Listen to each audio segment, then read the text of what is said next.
Her er dagens 3 gode råd til, hvordan du stopper med snus.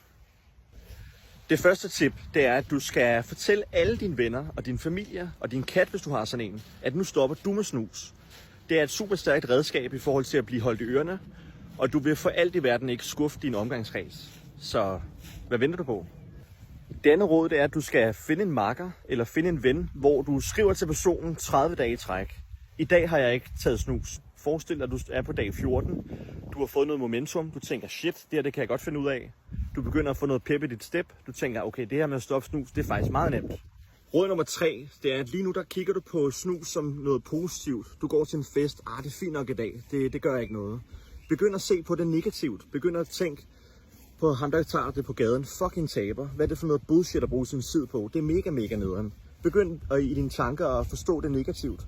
På den måde, så vil det også være nemmere for dig at kunne backtrack på det. Det var dagens 3 tips. Hvis I har flere udfordringer,